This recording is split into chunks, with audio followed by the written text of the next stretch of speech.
Shalom saudaraku yang dikasih oleh Tuhan, berjumpa kembali dengan saya di channel ini. Terima kasih telah mendukung perkembangan channel ini dengan cara subscribe, memberikan like, sehingga video di channel ini direkomendasikan oleh YouTube untuk menjangkau banyak orang. Tentu teman-teman boleh memberikan komentar yang cerdas, sopan, yang menghormati orang lain. Dan saya meminta kepada teman-teman untuk terus mendukung saya dengan cara men-share video dari channel ini di berbagai media teman-teman, sehingga ada banyak orang yang mengetahui informasi dan kebenaran yang disampaikan melalui channel ini, dan ada banyak orang yang akhirnya dimerdekakan dari dosa oleh kebenaran dalam Kristus Yesus. Terima kasih, Tuhan memberkati kita. Saudaraku yang dikasih oleh Tuhan, firman Tuhan dengan jelas berkata bahwa kita harus memberi pertanggungan jawab terhadap orang-orang yang menyalahpahami keyakinan kita, agama kita, kepercayaan kita terhadap Tuhan Yesus.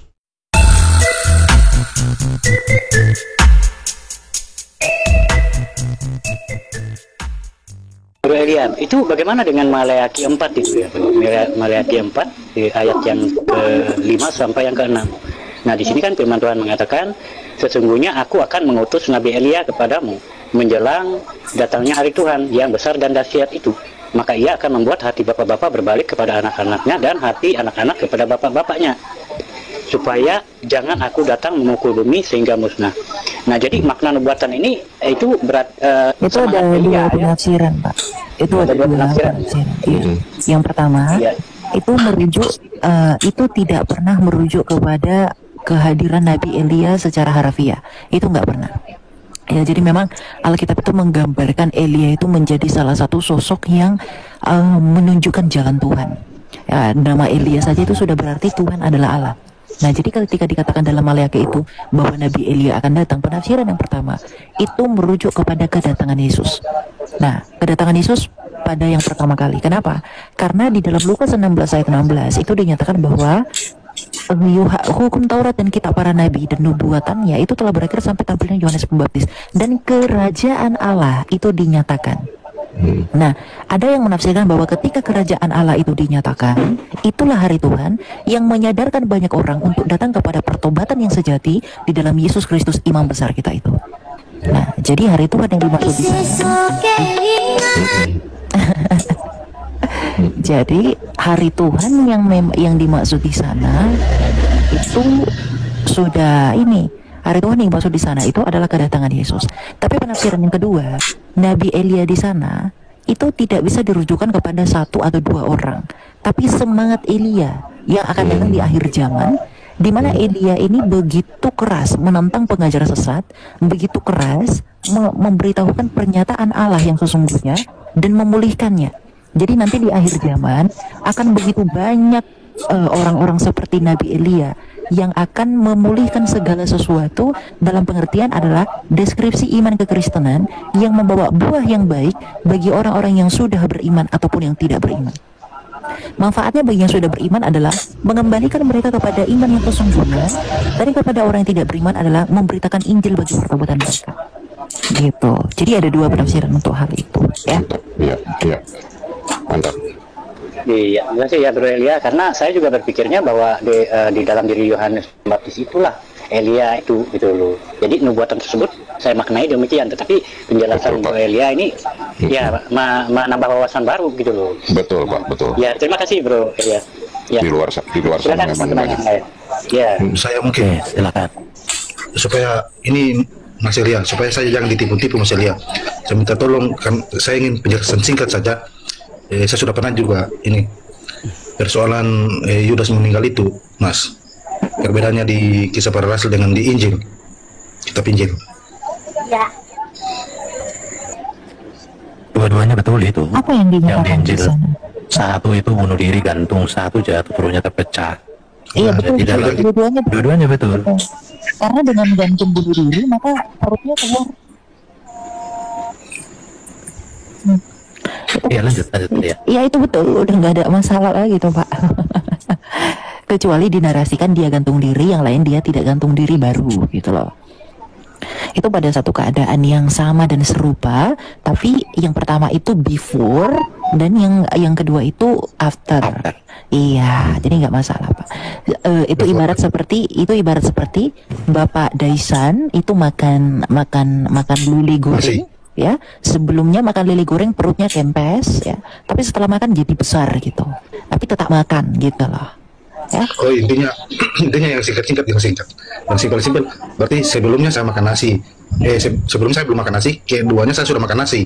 Iya, Before and after. dia dikatakan gantung diri. Dia itu kan sebelum dia jatuh. Nah, setelah dia jatuh, dia itu meninggal dengan cara yang ditemukan apa perutnya itu loh, yang keluar itu.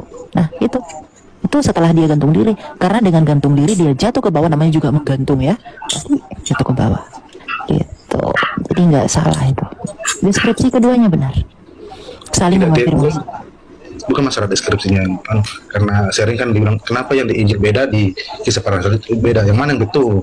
Itu kan sering ada yang Itu membuat bukan seperti itu. Itu bukan berbeda, Pak. Ya, itu bukan berbeda tetapi tidak bertentangan. Jadi ada yang berbeda tapi tidak bertentangan. Ada yang berbeda dalam pengertian bertentangan. Ya.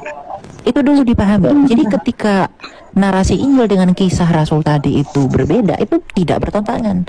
Itu mendeskripsikan di full dan mendeskripsikan afternya. Gak ada yang bertentangan, Pak.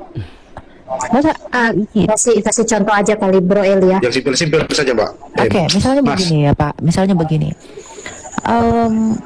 Elia itu katakanlah Elia itu apa sih bilangnya contohnya? Aku kasih contoh Iya, Gampang-gampang saja, yang simpel-simpel. Misalnya gini Pak, misalnya ada si Tono ya. Si Tono itu meninggal karena kecelakaan. Kemudian orang lain bercerita, misalnya Tono itu meninggal kepalanya kebentur ke betul. ke aspal, misalnya begitu. Jatuhnya kecelakaan. Kepalanya pecah, terbentur. Itu kan sesuatu yang berbeda tapi tidak bertentangan, ya toh Pak? Dengan satu kejadian itu. Betul. Ya. Oke. Karena bagaimanapun yang membuat kepalanya pecah itu adalah kecelakaan itu kan, Pak? Kan? Iya. Iya. Jadi yang membuat Yudas itu perutnya itu sampai out gitu ya, itu adalah bunuh dirinya tadi gitu. Karena tidak ada dalam Alkitab narasinya di kisah para rasul itu secara khusus ya, tidak ada narasi yang lain yang menyatakan bahwa dia mati dengan perutnya yang menjuntai keluar itu disebabkan oleh faktor lain gitu. Sedangkan di Injil dikatakan karena memang dia gantung diri gitu, Pak. Jadi itu hanya berbeda, tidak bertentangan. Tadi analogi Miss Sister keren banget. Iya, maksudnya tidak perlu kita pakai bahasa terlalu tinggi, Pak. Oh, Mas. tidak perlu. Tidak perlu. Karena repot orang kadang orang tidak, maksudnya malas untuk terlalu bahasa terlalu tinggi itu, Mas. Cukup yang simpel saja, macam tadi kecelakaan, sebelumnya kecelakaan kan. Sesudah kecelakaan ini baru ditahu riwayat kronologi kecelakaannya, oh dia terbentur, kepalanya pecah. Akhirnya kepalanya pecah. Jadi kan gampang orang mengerti, oh intinya kecelakaan, intinya mengantung diri. Iya. Oke. Mungkin kalau ada lagi pertanyaan, monggo. Halo, shalom, Pak Elia, shalom semua. Iya, silakan Jeff. Apa mau bertanya, Bro? Begini, aku mau nanya mengenai Lukas 1 ayat 15. Ini biar kita semua sama-sama belajar, soalnya banyak yang dulu ya. Ini menurut Kak Elia gimana ya, Kak? Apa itu? Bahwa Yohanes sudah menerima karunia Roh Kudus sejak rahim ibunya. Kita kan tahu umat Kristen atau anak-anak percaya. Anak-anak itu, Pak, tolong anak-anaknya diminggirkan, nanti TikTok kita dibatasi nanti.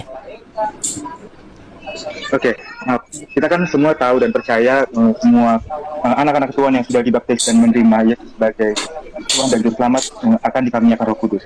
Nah, itu maksud saya kan kita kan mengira atau kita kan mengimani atau hanya ketika kita sudah dibaptis dan menerima percaya bahwa Tuhan Yesus itu adalah Sang Juru Selamat. Nah, bagaimana dengan Yohanes? Yang Yohanes sejak rahim ibunya sudah ada Roh Kudus, gitu kan? Dan bagaimana pandangan Kak Elia supaya orang lain itu tidak keliru? Gitu. Ini memang apa Pak? Roh Kudus itu kan rohnya Allah sendiri. Miss Sister boleh di-mute dulu nggak, Miss Sister? Oh iya. Oke, thank you. Nah, jadi begini Pak. Kalau memang Roh Kudus itu diberikan kepada kita ketika kita percaya kepada Yesus, lalu bagaimana dengan kasus atau konteks ketika Yohanes Pembaptis yang memang sudah dipenuhi Roh Kudus ketika dia masih dikandung? Itu karena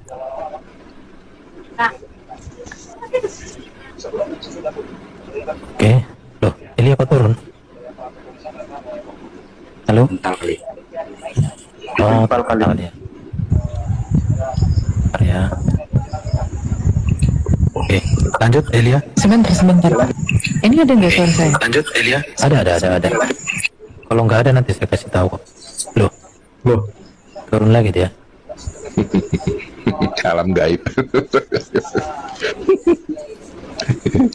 Ya dia naik ke langit itu. Turun Karena naik. suaranya sudah naik power ini, makanya sudah ini terupdate. Oke. Aduh, saya tadi ada yang nelpon Pak, maaf ya. Oh, Oke. Bentar dulu, saya minum obat dulu ya. minum. Biar sembuh ya. Bentar dulu.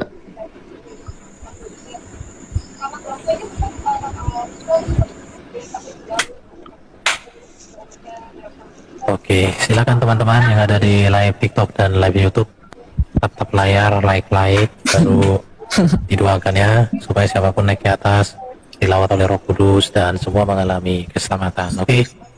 Amin. Betul. Oke.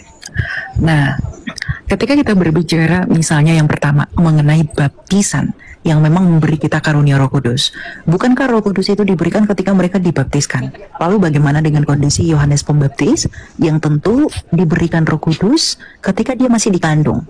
Nah, itu perbedaannya karena sebabnya, Pak. Yang pertama, orang dibaptis, diberi karunia Roh Kudus itu adalah sebagai tanda dan meterai. Meterai atas apa? Bahwa dia telah menjadi milik Kristus. Dalam kitab Kolose dinyatakan seperti itu. Bahwa ketika kita dibaptiskan, kita dimeterai, kita disahkan menjadi milik Allah itu dengan Roh Kudus. Nah, maka tanda inilah nantinya yang akan menyertai kita senantiasa sampai kepada kita ke akhir zaman. Itu ya. Jadi Roh Kudus ini yang akan memeteraikan kita, Roh Kudus ini yang akan menyertai kita. Nah, berbeda halnya dengan Yohanes Pembaptis. Yohanes Pembaptis kan tidak dibaptis. Lalu bagaimana dia bisa dikaruniai Roh Kudus? Yohanes Pembaptis itu dikandung dengan penuh oleh Roh Kudus itu untuk mempersiapkan jalan bagi Mesias. Karena dalam kitab Yohanes 1 lihat seluruh pasal itu dinyatakan apa? Yohanes Pembaptis memang menyatakan Kristus untuk Israel. Jadi baptisan Yohanes yang dilakukan kepada Yesus itu bukan karena Yesus itu berdosa, tetapi untuk menyatakan Kristus bagi Israel. Dan Bapak perlu tahu bahwa untuk menyatakan Yesus Kristus yang adalah Mesias, seorang pengurap itu harus diurapi oleh Allah. Bagaimana Allah bisa mengurapi orang yang harus mengurapi Mesiasnya?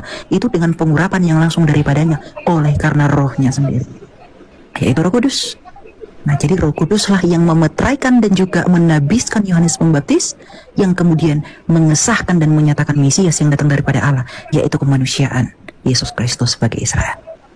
Gitu. Berbeda dengan kita itu bukan yang menyatakan, kita yang dinyatakan.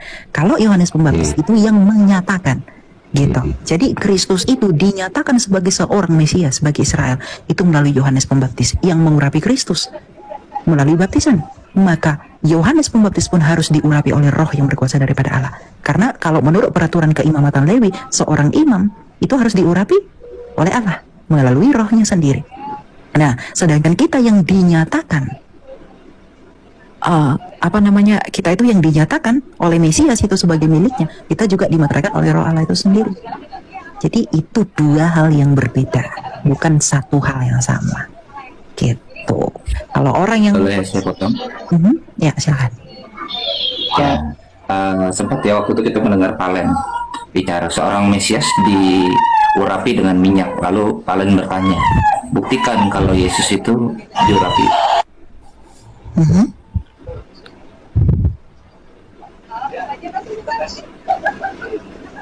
Oke. Halo? Terus Iya, oke, makasih Kak Elia penjelasannya. Ini aku tanya lagi. Nah, itu kan Yohanes sudah dikaruniai Roh Kudus.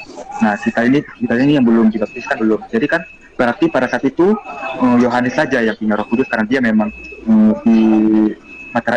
dia memang dibaptiskan langsung dari Allah melalui malaikat. Nah, berarti pada saat itu hanya Yohanes saja ya Kak Elia ya. Berarti orang-orang lainnya belum ada Roh Kudus. Bukan begitu Pak, bukan begitu.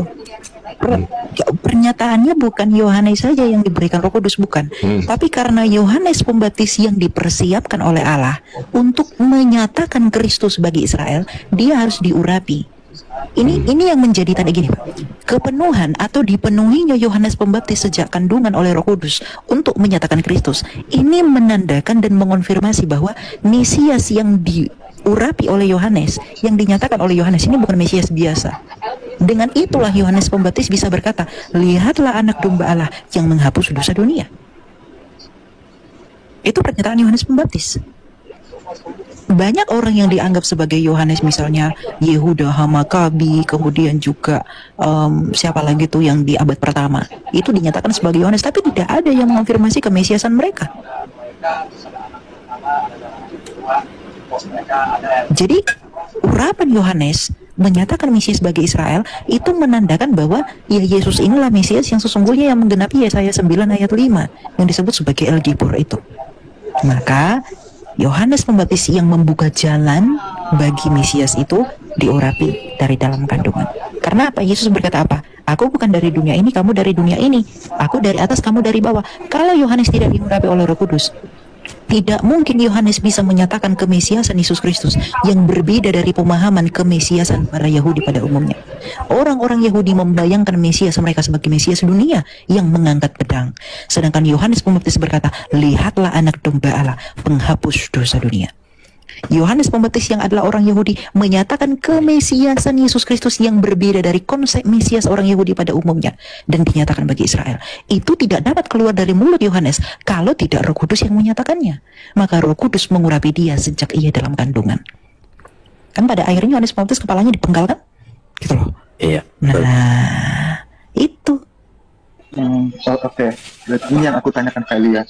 Jadi pada saat zaman Yohanes dan Tuhan Yesus menjadi manusia, dan yang lainnya itu sudah ada Roh Kudus juga. Sudah gimana? Ada Bunda Maria misalnya, ya. Kemudian ketika Elizabeth mengatakan dia berbahagia bahwa Ibu Tuhannya mengunjungi dia, itu orang-orang yang memang dikaruniai dan dipenuhi Roh Kudus. Karena mereka tidak bisa memperkatakan apa yang mereka perkatakan berkaitan dengan kemesiasan Yesus Kristus kalau bukan Roh Kudus yang menyatakannya bagi mereka. Karena mereka apa? Mereka hidup di dalam lingkungan keyahudian yang berbeda pemahaman mesianis terkait dengan apa yang mereka pahami. Gitu loh Pak. Jadi bukan hanya Yohanes Pembaptis, kepada siapa Tuhan mau menyatakan dirinya, kepada mereka lah Roh Kudus diperkenankan. Oke, baik Kak. Jadi kalau di zaman kita berarti ya emang melalui baptis saja ya Kak ya? Iya, kita sebagai Roh Kudus yang diberikan kepada kita itu sebagai meterai, sebagai pengesah kalau kita itu milik Allah di dalam Kristus. Kita dipersatukan di dalam Kristus, kita menjadi miliknya dan ditandai olehnya. Kalau orang-orang anti Kristus kan digambarkan dengan tanda yang disimbolisasikan oleh Yohanes sebagai apa? Tanda 666. Kalau kita meterai Allah, apa itu? Roh Kudus tadi. Orang yang tidak memiliki Roh Kudus itu bukan orang yang dimeteraikan oleh Allah. Tapi Roh Kudus itu berbuah. Gitu. Jadi berbeda. Iya, berbeda ya. Ya, makasih banyak Kak Elia. Oke, thank you. Lanjut. Berikutnya. Tadi saya belum selesai ya. Oh ya, silakan lanjutkan. Ya, jadi pihak Yahudi selalu mengidentikan bahwa seorang Mesias itu harus selalu diurapi dengan minyak. Nah, kalau itu dimutlakkan seorang Mesias dimutlakkan harus diurapi dengan minyak, maka kita juga berhak menanyakan kepada Yahudi, Raja Kores itu kan punya gelar Mosia atau Mesias. Nah, kapan kok double ya? Oh ini si Nasiba ini. Ya, lanjut bro. Ya. Nah, kita bisa bertanya nih. Pertama, ini Nasifa tolong dimut dulu. Iya. Oh iya ya. Ya, jadi kapan atau di mana Raja Kores itu diurapi sebagai Mesias? Setidak-tidaknya Musa juga kan seorang nabi juga. Itu pasti punya gelar kemesiasan gitu, walaupun dia bukan Raja Mesias. Nah, kapan Musa ini diurapi sebagai Mesias? Jadi tidak identik selalu seorang Mesias atau Raja Mesias itu selalu diurapi dalam minyak gitu. Yang pasti pemilihan Allah untuk sang penyelamat itu ada gitu. Itu Pak argumen saya. Pak RB, terima kasih. Lagian begini Pak, pengurapan keimamatan misalnya ya, kalau memang keimamatan atau mungkin nabi lah yang harus dinyatakan dan diurapi dengan minyak itu tidak memenuhi standar Kristus. Yang pertama, Kristus itu sebagai raja, dia itu bukan karena dia itu bukan diurapi sebagai raja untuk Israel saja. Dia adalah raja bagi dunia ini. Karena pengurapan minyak itu adalah tradisi Yahudi dan pengaturan mereka, sekalipun itu tercantum dalam Miswat. Kemudian keimamatan, bukankah dalam Mazmur Daud disebutkan bahwa engkaulah imam untuk selama-lamanya menurut Melkisedek? Artinya pemtasbisan atau mungkin pengurapan imam menurut peraturan Lewi itu tak berlaku bagi Kristus. Dia sebagai nabi, dia bukan seperti nabi biasa yang memang di dalam satu raja-raja dikatakan bahwa seorang nabi itu harus saling mengonfirmasi dan diurapi. Kristus memang diurapi, tetapi bukan menurut pengurapan tradisi Yahudi, tapi pengurapan yang langsung datang daripada Allah. Jadi ketika Yesus dinyatakan sebagai Mesias, dia adalah seorang nabi yang merupakan tipologi Musa, dia merupakan seorang raja yang merupakan tipologi dari Daud, meskipun kerajaannya berbeda, dan dia juga adalah seorang imam yang dari Melkisedek. Gitu loh. Jadi ketika ada orang Yahudi produk abad ke-20 itu menentang kemesiasan Yesus Kristus oleh karena Yesus tidak diurapi dengan minyak, betul. Bagaimana dengan Raja Koresh yang disebut sebagai Messiah? Apakah dia diurapi dengan minyak? Siapa yang mengurapi dia? Lalu mengapa disebut sebagai nabi? Kemudian juga Esther sebagai peran nabiah. Siapa yang mengurapi Esther sehingga disebut sebagai seorang yang berperan sebagai nabiah? Oke, sudah lanjut. Iya.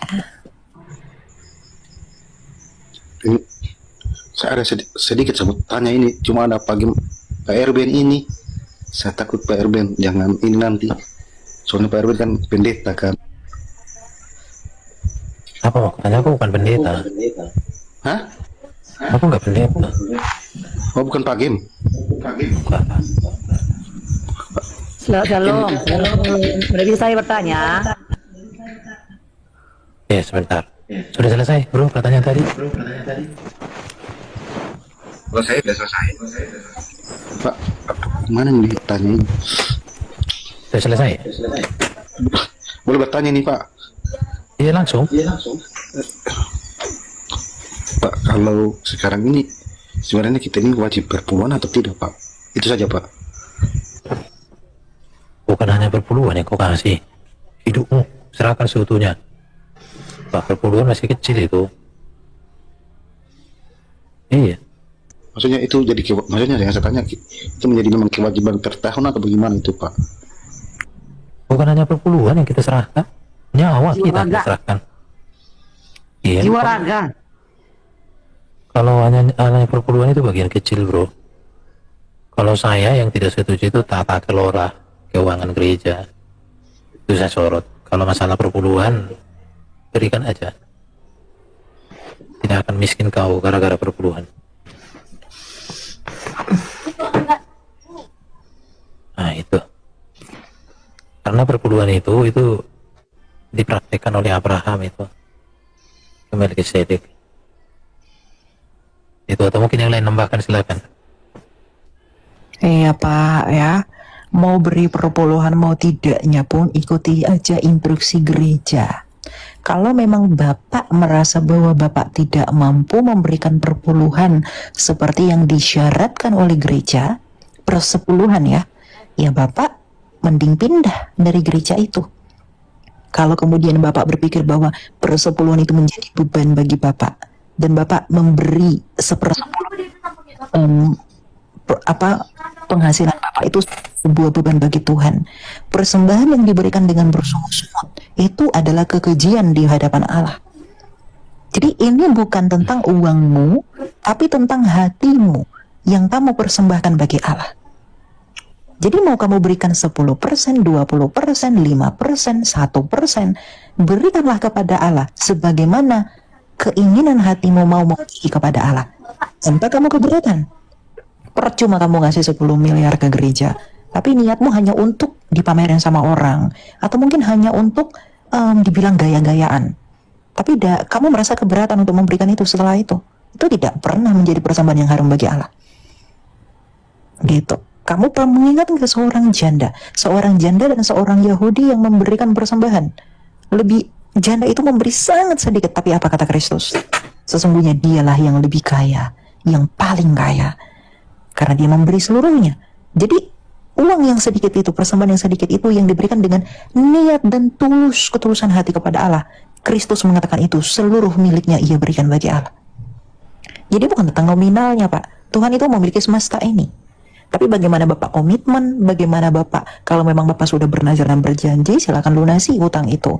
Tapi kalau Bapak memang merasa bahwa persepuluhan yang diisyaratkan oleh gereja itu menjadi beban kepada Bapak, kemudian Bapak memberi dengan terkesan tidak tulus kepada Allah, yang katanya saja ucapan syukur, tapi sebenarnya Bapak itu merasa keberatan memberi itu, bersungut-sungut memberi itu, stop saja, hentikan aja itu. Karena nggak ada gunanya kamu memberi kepada Allah dengan bersungut-sungut. Tuhan nggak melihat uangmu itu. Tuhan melihat bagaimana kamu bersyukur dengan keinginan hatimu menghadap kepada Allah. Itu dengan tulus dan ikhlas. Seperti saya misalnya, ya, sampai saya memang belum punya penghasilan. Tapi ketika saya datang kepada Allah, saya memberi berapa yang mau saya beri. Karena Tuhan tahu saya masih belum berpenghasilan. Kadang saya beri sekian, gitu loh. Bukan tentang jumlah, tapi saya mensyukuri bagaimana Allah itu berkenan. Bagi saya secara pribadi, Pak, perkenanan Allah itu adalah yang kekayaan saya. Jadi ketika Bapak menyadari bahwa Allah masih berkenan di dalam hidup Bapak, dan Bapak merasa bahwa Tuhan bekerja di dalam melindungi, memelihara, mengasihi Bapak, dan Bapak sadar betapa kayanya Bapak oleh karena itu, ya Bapak ucapan syukur kepada Allah sebagaimana Bapak yang bukan untuk memberikan. Gitu, ya.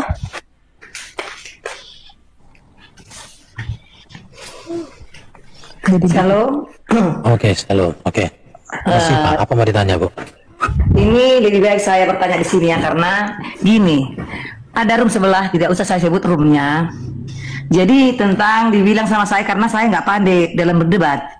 Jadi kebetulan memang saya, karena kulihat room sebelah yang hanya dibahas Alkitab dan bukan dibahas sesuai yang durasinya atau yang diimaninya. Jadi saya merasa kayak memojokkan suatu agama tertentu gitu. Jadi yang saya tanya, masalah dibukanya lah semalam Markus 6 ayat 16. Jadi saya bertanya begini sama dia, kenapa Bapak selalu membahas yang bukan durasi Bapak? Kenapa yang nggak Bapak bahas sesuai dengan iman Bapak? Saya bilang. Dia bilangnya sama saya begini, pernah kok, iya tapi kebetulan nggak pernah saya lihat dan selalu mengambil yang tidak durasi Bapak, bukan yang sesuai Bapak imanin. Udah, bahas dulu yang ini. Inilah bahasanya tentang Markus 6 ayat 16. Jadi saya sangkal ayat 16-nya itu, yang hanya 16-nya itu yang dibahas tentang masalah bukan. Masalah itu kan Yohanes Pembaptis dibunuh, yang dimasukkan ke dalam talam. Jadi yang mau saya tanya, saya bilang begini sama orang itu, Pak, jangan hanya bukannya itu yang Bapak apain, yang Bapak selalu bahas. Itu kalau membahas Alkitab kami itu harus ada berkesinambungan itu ke bawah. Kalau hanya bukan itu saya nggak ngerti maksud Bapak, saya bilang. Tetapi saya dipaksa saat itu. Tapi saya langsung turun. Jadi yang mau saya tanya Mbak Elia, saya udah sering masuk ke roomnya Elia ini. Bagaimana saya pengertiannya tentang masalah bukan itu di ayat 16? Kenapa dia selalu memfokuskan kata bukan itu? Ya, mereka saya nggak pandai berdebat. Bukan. Ada di situ ayat 16. Markus berapa tadi? Yeah. Markus 6 ayat 16. Oke, itu tentang apa Pak? Tentang Yohanes Pembaptis dibunuh. Tentang Yohanes Pembaptis. Yesus ditolak di Nazaret ya. Ya enggak. Tentang Yohanes Pembaptis dibunuh. Iya. Saya baca ya. Iya. Waktu Herodes mendengar hal itu, ia berkata, bukan, dia itu Yohanes yang sudah kupenggal kepalanya dan yang bangkit lagi. Gitu. Lalu yang dipermasalahkan bukan itu pengertiannya apa? Saya tuh nggak ngerti, Bapak, aku nggak ngerti maksud Bapak. Itu. Roh Kudus ya, berbohong kalian nggak berbohong. Begini, bukan. Bukan. Jadi Yohanes Pembaptis itu kan sudah meninggal. Iya. Jadi Yesus itu di mata orang-orang, ada orang yang menganggap Yohanes itu udah bangkit, itulah Yesus. Tapi iya. dia mengatakan tidak. Itu pendapat itu. orang tentang Yesus. Dia Ada menganggap. gitu, Bu. Nah itu. Dibaca utuh Itu satu kalau perikop itu. receh itu, Mat. Iya, saya baca utuh semalam Tapi kan. buat- Sampai kali membacanya, katanya lagi saya. Bapak kok jadi gitu? Maksud sama saya bilang. Langsung saya turun, saya daripada marah saya turun aja langsung. Iya mereka nggak ngerti Bu. Maksudnya cuma ngambil ayat aja, tapi nggak perhatiin konteks. Saya kira tuh di bukan, Iya. arti bukan itu apa gitu. Iya. Pertanyaannya Mereka dibilang itu sama paling saya suka begini. membahas yang bukan-bukan, Bu. Mereka itu paling suka membahas yang bukan-bukan. Oke, sudah selesai Bu. Ada lagi pertanyaan yang lain? Jadi, Oh, nggak ada lagi. Jadi maksudku menanggapi itulah yang saya. Iya. Maksudku bagaimana? Biasanya begini, Bu. mencari Biasanya. masalah, bukan? Nah, Biasanya kalau untuk belajar Alkitab dengan baik, jangan baca hanya satu ayat. Betul. iya. Baca satu perikop Iya, itu berulang-ulang. saya bilang. Saya baca satu perikop, nggak ini orang itu. Jadi itu pendapat orang-orang tentang siapa Yesus. Ah. Udah itu. Bukan. Iya. Iya, kata bukan itu selalu dimasalah gini. Berarti Roh Kudus kalian berbohong? Enggak. Jadi Yesus kalian berbohong? Tidak. Udahlah Pak, nggak usah kalian bahas-bahas yang nggak perlu kalian bahas. Kalian maksa kami berbohong Alkitab kami. Saya bilang memang sangken, memang saya kok masuk saya situ. Saya mesti selalu kata bukannya itu yang dimasalahkan. Oh, ya, Jadi Bu, itu kita maksud udah jelaskan. bagaimana cara menanggapinya itu. Tadi udah dijelaskan sama Kalau Pak. gini ya, Bu. Baca aja gitu. Ini, Bu, kalau Alkitab kita itu jatuh ke debuk dari langit, maka perspektif manusia itu nggak boleh ada. Allah memakai sudut pandang manusia untuk memberitahukan kita kejadian saat itu, Bu. Nah, kalau dia jatuh ke debuk dari langit, maka sudut pandang manusia itu nggak boleh ada perspektif Allah belum mengetahui, nggak boleh perspektif ada suara iblis ngomong, nggak boleh ada perspektif kisah-kisah Israeliat, karena dia adalah lahul mahfudz dari sorga turun ke bawah, dari atas ke bawah, dia bukan dari bawah ke atas. Kalau punya kita dari bawah ke atas, dipimpin Roh Kudus dari sudut pandang manusia, agar kita mengerti, memahami, kayak seorang guru ya memakai cara berpikir siswanya, namanya student center. Jadi nggak monolog begitu. Nah, ini yang tidak dipahami. Karena apa? Karena mereka memakai sudut pandang cara penafsiran kitabnya terhadap kitab kita. Nah, ingat, penafsiran kita itu bukan penafsiran mekanis gitu. Penafsiran kita itu inspirasi secara organis. Para penulis tidak kehilangan kesadarannya pada saat menulis, ya kan? Mereka tidak dalam keadaan tercekik saat itu. Mereka betul-betul dalam keadaan sadar begitu. Terima kasih. Tuhan memberkati. Oke, ada lagi Bu mau ditanya? Nggak ada lagi, karena memang perasaan ini aja gondok dan marah, tapi saya nggak bisa marah karena saya nggak bisa menjelaskannya gitu. Tapi iya, jadi aku bilang saya sempat baca sampai ayat ke-21 ini kan, sampai ke-29 itu. Kok jadi dimasalahkan? Ini kan ceritanya si Yohanes Pembaptis, kok lari ke Tuhan Yesus gitu pikirku. Itu saya tinggalkan. Tapi bagusnya begini, Ibu tidak langsung menelan mentah-mentah, ya. Ibu datang kemari, Ibu bahas, itu bakal jadi hal yang bagus buat Ibu. Tapi kalau Ibu telan mentah-mentah, itu Ibu artinya keracunan daripada punya mereka. Jangan mau, Ibu. Datanglah kemari, kami akan berikan penawarnya. Begitu, Bu. Terima kasih, Pak. Jadi, Tuhan saking memberkati. emosinya saya bilang gini, apapun penjelasan kalian, apapun tafsiran kalian, kalau saya bilang, bukan masalah Alkitab, tetapi saya berdoa atas nama Tuhan Yesus terjadi, itulah yang paling kuat bagi saya. Saya bilang kan, saya tidak akan kurasa bisa kebawahkan iman saya atau mewalapan. Itu emosinya saya itu di situ saat itu mengatakan itu turun saya. Bagus. Saya tidak akan atas nama Tuhan Yesus tetap terjawab apa yang saya harapkan. Tapi itulah yang saya nggak pandai menjelaskannya, dan saya nggak pandai semua menjelaskan itu seperti apa. Saya bilang saya turun langsung. Suka kali aku dengar bahasa Namboru ini. Jadi bisa dua orang yang bangkit nanti. Sedikit saja Ibu. Ibu itu intinya mau dibingungkan saja Ibu. Mereka mau bingungkan Ibu. Ibu kalau macam Ibu kan punya ketikuan sama Tuhan Yesus. Jadi memang Ibu sudah begitu Ibu mau dijebak, itu pikirnya Ibu langsung kayak macam ada konek-koneknya. Oh, mereka maksudnya ini. Jadi saya jawabnya seperti ini. Walaupun Ibu sendiri tetap Ibu punya jawaban. Walaupun ibu mau dibingungkan. Iya. Betul tidak Ibu? Ini lebih iya, memang gini kalau menurut saran saya, Gini, 2 kali saya gini, nggak usah kau masuk ke rumah orang itu, kata bapak pas aku di situ. Kau nanti bisa jadi dijebak-jebaknya, dan kau nanti jadi marah, emosi karena orang itu memaksakan kehendak orang itu. Akhirnya saya gini, mulai sekarang nggak mau lagi aku masuk rumahnya orang itu. Saya kan mendengar-dengar karena saya lihat selalu Alkitab kita yang dibahas, tapi aku orang itu nggak pernah dibahas. Saya emosi. Iya bu, Ini, diserongkan. Sebentar. Ibu coba perhatikan, kalau mereka membahas punya mereka sendiri, itu mereka sepi betul, kurang koinnya. Tapi kalau membahas punya kita, banyak itu ramai luar biasa, banyak koinnya. Apalagi kalau yang debat, yang mereka bisa debat itu makin banyak koinnya, Bu. Luar biasa. Oh itu ya? Banyak koinnya. Iya. Jadi mereka tahu. Jadi kalau ada yang awam, yang sedikit bisa dibohong-bohongin, itu makin banyak koinnya. Gitu. Karena sebenarnya dalam hati nurani mereka itu lebih senang membahas iman Kristen daripada punya mereka sendiri, karena dalam roh mereka itu udah mulai tahu nih kebenaran. Cuman oleh jiwa mereka yang tercemar dengan jin korin, kuasa kegelapan, itu menghalangi mereka untuk menerima kebenaran tersebut, Bu. Begitu, cakep nggak? Iya. Dan pernah saya bilang emang saat itu 2 kali lah, tapi nggak usah sebut nama roomnya ya, karena kuliah selalu itu tiap hari. Sebut aja namanya, nggak apa-apa, Bu. Sebut aja namanya. Ripa sama siapa itu ya, satu lagi ya, Aldiansa apa ya? Ardiansa. Saribu Tigo. Sama si Ripa. Yang suka cengengesan itu kan? Iya, diketawain. Iya. Diketawain. Jadi saya bilang begini. Terus ada gila-gilanya itu. Oh iya, dibilang gini.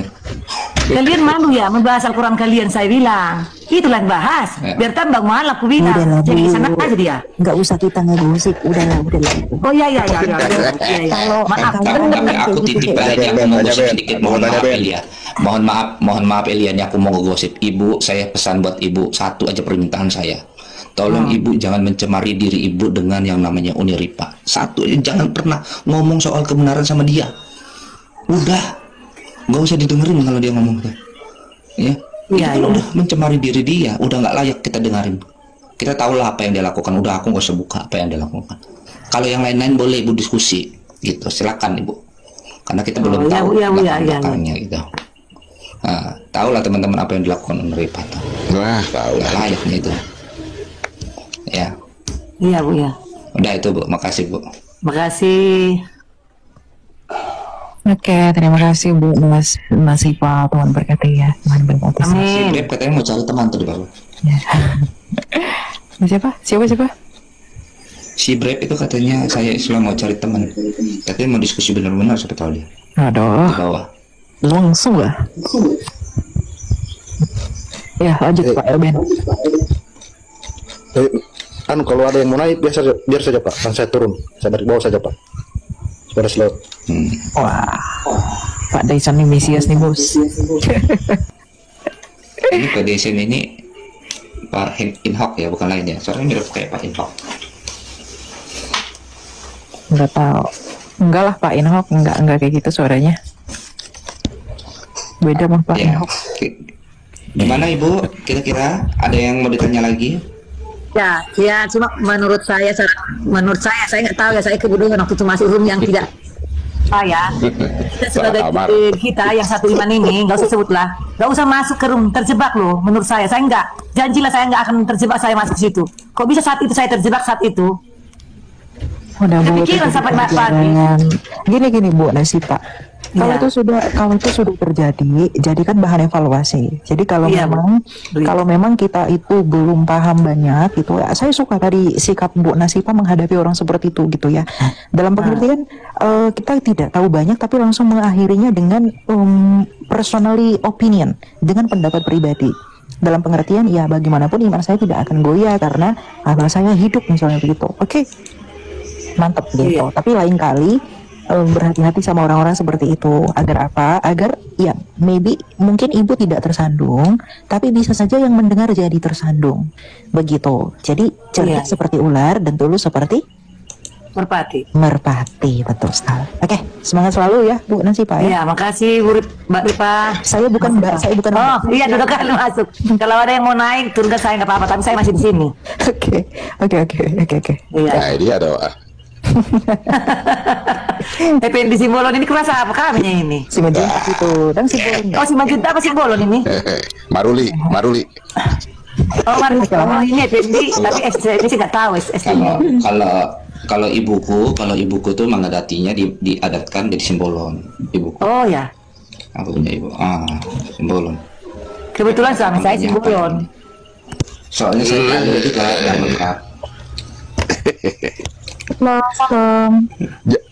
Jadi tanya lagi di kita nih sederhana sebenarnya. Jadi waktu kepalanya dipenggal si Yohanes itu dikubur badannya aja dong ya, nggak kepalanya nggak ya? Nggak di dalam di sini taruh dibuat. Tapi dikubur ketika murid Yesus mendengar itu mereka datang dan mengambil mayatnya dan lalu membaringkan dalam kuburan. Kepalanya nggak dibilang? Enggak, mayatnya diambil sama anaknya itu, sama anaknya Herodes. Di sini mana ya perwira yang mengambil istri pilih saudara daripada Herodes mengambil. Jadi pasang lagi kepalanya. Inilah saya tadi jadi gak simak lagi terfokus ke sini. Akhirnya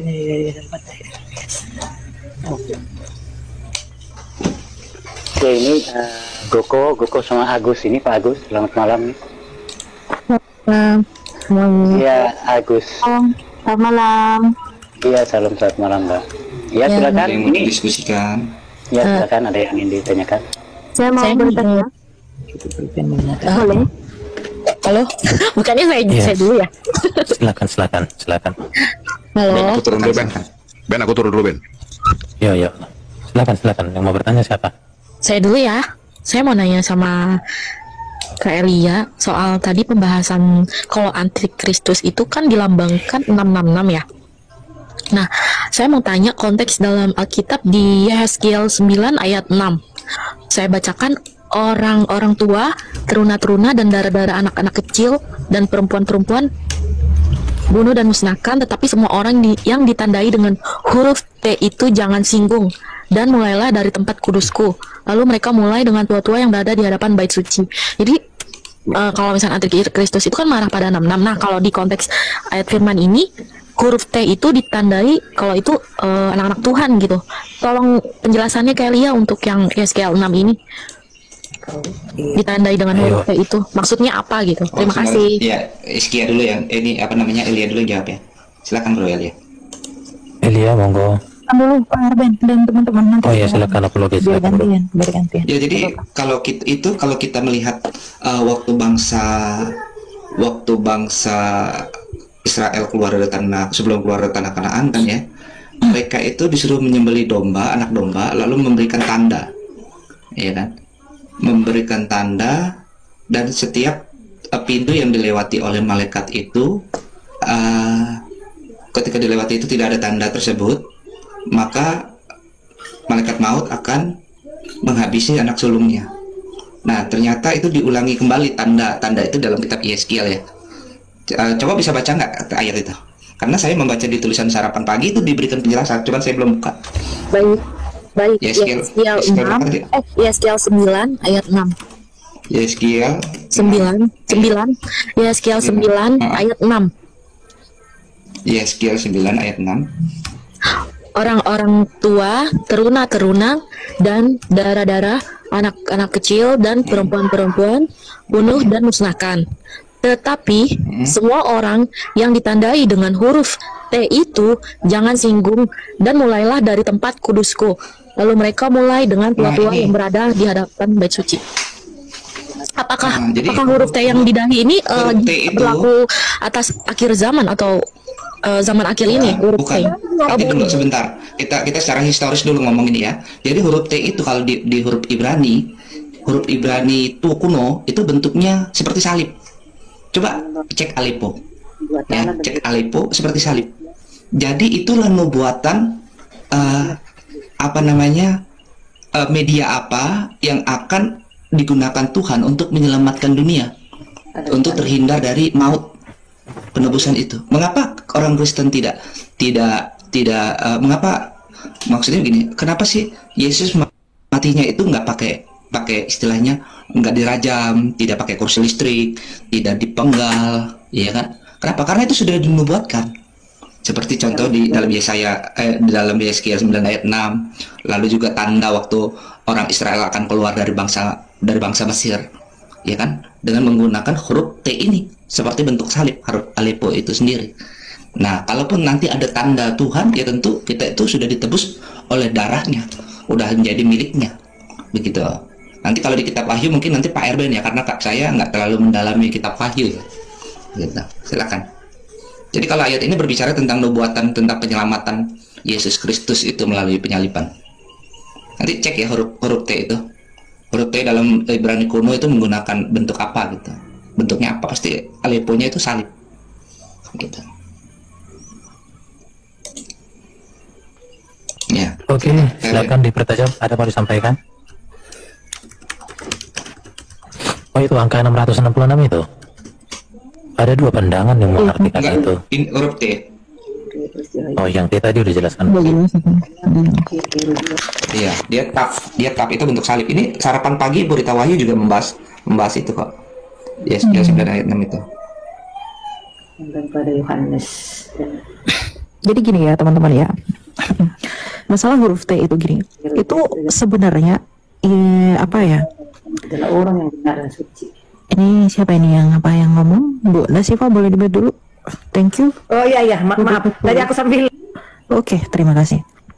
Gini, kalau kita melihat kepada Yeskel tadi ya, yang oleh karena, nah itu tuh taf. Mana? Mark sign covenant. Ya. Nah, sebenarnya gini, pemaknaan huruf T di sana selain daripada bermakna atau merujuk kepada dua hal. Yang pertama adalah ular tembaga sebagai tanda, dan juga salib Kristus yang di dalam salib itu tergantung seorang Mesias yang menyelamatkan seluruh manusia di dalam darahnya melalui darahnya yang kudus. Tapi itu juga merujuk kepada tanda orang-orang yang mengenakan Kristus. Ketika kita beriman dan percaya kepada yang tergantung di tanda T itu tadi, maka kita memiliki karunia dan dimeterai. Karena orang beriman itu tidak pernah disebut beriman kalau dia tidak pernah dimeterai. Jadi orang-orang yang diberi tanda itu adalah orang-orang yang termeterai. Itu harus dipahami dulu. Jadi orang yang memiliki tanda adalah orang yang termeterai. Orang yang memiliki tanda, huruf apa? Huruf T. Tadi kita sudah mendengarkan penjabaran bahwa huruf T itu merujuk kepada salib. Karena T di dalam aksara Ibrani ya itu merujuk kepada huruf taf tadi. Nah, kemudian itu juga merujuk kepada ular tembaga. Ya, patung ular tembaga, di mana oleh ular tembaga ini orang-orang itu beroleh keselamatan ketika mereka memandang kepada patung ular tembaga itu. Sama seperti ketika kita memandang kepada Kristus yang tergantung di kayu salib, kita juga beroleh keselamatan. Nah, jadi itu definisinya. Tapi di sisi lain begini, orang kalau kita hubungkan dengan tanda 666 itu tidak pernah bermakna harfiah. Kita harus memandang 666 ini itu sebagai tanda yang simbolik. Saya adalah orang yang sangat menghargai perbedaan tafsir. Ya, misalnya perbedaan tafsir, ada yang mengatakan kerajaan 1000 tahun itu nanti, atau mungkin sekarang, atau sudah berlalu, atau mungkin itu saya nggak apa-apa. Tapi secara maksudnya dalam pandangan milenium ya, post dispensasional atau pre, itu saya nggak masalah. Tapi gini loh, kalau untuk yang satu ini saya nggak mau berbeda. Dalam pengertian 666 ini, kenapa? Banyak orang yang menafsirkan 666 ini sebagai tanda yang harfiah, itu menjadi sesat, malah menyesatkan. Misalnya, ada orang yang menafsirkan 666 ini adalah vaksin, maka orang nggak boleh divaksin karena itu tanda antikristus. Itu ngawur. Ada mulai yang menyatakan 666 itu adalah antikristus, itu adalah paus. Kenapa paus Katolik? Karena ternyata di cincin paus Katolik dan di mahkotanya tertulis Vicarius Divini. Kalau dihitung menurut angka Romawi jumlahnya 666. Itu nggak pernah demikian. Ya. Jadi 666 itu merujuk kepada anak manusia atau simbol seorang manusia yang ingin menjadi seperti Allah. Manusia itu, angka manusia itu adalah angka 6. Angka 6 dan 666 diulang 3 kali. Dalam pemahaman semitik, angka 3 merupakan angka yang penuh dan maksimal. Jadi 666 itu adalah manusia yang ingin menjadi seperti Tuhan, yaitu angka 7. Jadi manusia dengan tanda bilangan 666 adalah seorang manusia yang ingin menjadi seperti Allah, yang mengakui dirinya sebagai Allah, tapi tidak bisa menjadi 7, tidak bisa menjadi Allah. Kenapa? Karena memang antikristus itu menentang sang Kristus, menentang sang penguasa itu. Penguasa apa? Penguasa surga dan bumi yang adalah Yesus Kristus. Nah, tanda inilah yang nantinya mewakili pengikut si ular tua itu. Tanda inilah yang akan mengikuti semua pengikut antikristus. Jadi antikristus dan pengikutnya yang memiliki tanda 666 di dahinya dan di tangannya, itu berarti bahwa antikristus dan pengikutnya ini akan berperilaku seperti setan, memiliki pola pikir seperti setan. Itu tandanya ditanamkan di dahi.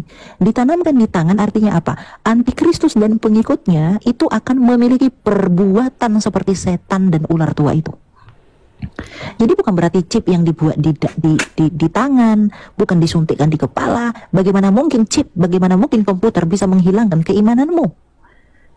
Sesuatu hal yang jasmania menghilangkan yang rohania, itu nggak mungkin. Karena bagaimanapun imanmu yang menyelamatkanmu. Nah, karena ini tidak bermakna harafiah, melainkan bermakna simbolis, 666 yang ditanamkan di dahi dan di tangan itu berarti perbuatan yang seperti antikristus dan juga pola pikir yang seperti antikristus, maka itu bisa kita seret kepada pemahaman huruf T tadi. Kalau huruf T tadi ingat, metrai. Huruf T itu sebagai tanda, dan tanda itu adalah meterai, betul? Dan orang yang termeterai oleh karena iman kepada Kristus itu harus memiliki tanda juga. Apa itu? Buahnya yang berbanding terbalik dengan orang yang bertanda 666 tadi. Jadi orang yang mengaku dan beriman bahwa dia memiliki tanda T tadi di dalam dahi dan tangannya, dia akan memiliki pemikiran seperti pemikiran Kristus dan memiliki perbuatan seperti perbuatan Kristus, menjadi serupa dengan Kristus yang berbanding terbalik dengan orang-orang angka 66 di tangannya, yaitu perbuatan seperti setan, dan 666 di dahinya, yaitu pola pikir seperti setan itu. Karena bagaimanapun Kristus mengatakan, dari buahnya lah kamu mengenal mereka. Kita tahu dia itu bego, kita tahu dia itu hantu, kita tahu dia itu setan, dia itu iblis, itu dari buahnya. Kalau dia itu berbuah baik, dia dari Kristus. Tapi kalau dia hanya mengaku tidak berbuah, sesungguhnya dia tidak pernah di dalam Kristus. Begitu, ya. Ya.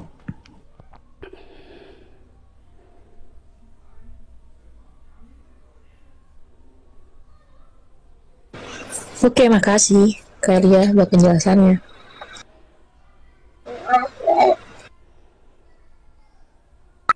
Halo, shalom.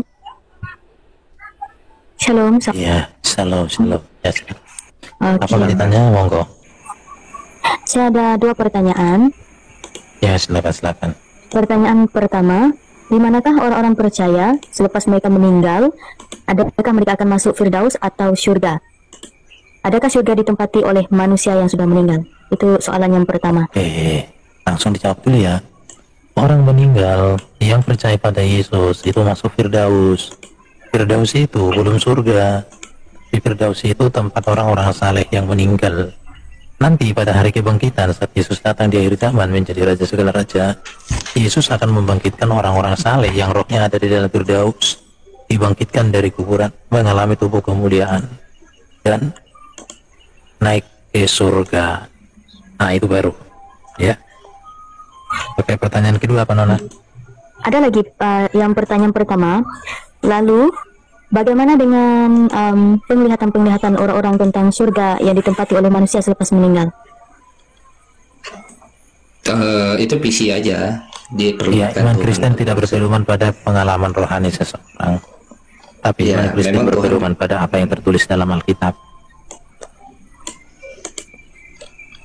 Vision, penglihatan untuk ke depan, untuk menguatkan iman percaya.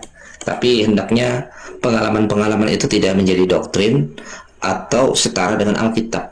Pengalaman itu harus disortir, diverifikasi dengan Alkitab. Nah, kita punya pakem yaitu sola scriptura. Sola scriptura itu yang menjadi maaf, saya perbaiki kata-kata saya. Sola scriptura itu pengertiannya bahwa Alkitab itu menjadi verifikator bagi literatur atau pengalaman rohani. Begitu. Bukan berarti Alkitab itu mengeliminasi semua literatur. Tidak. Tetapi sebagai verifikator standar kebenaran iman orang percaya untuk meninjau kembali literatur, ajaran maupun pengalaman-pengalaman rohani.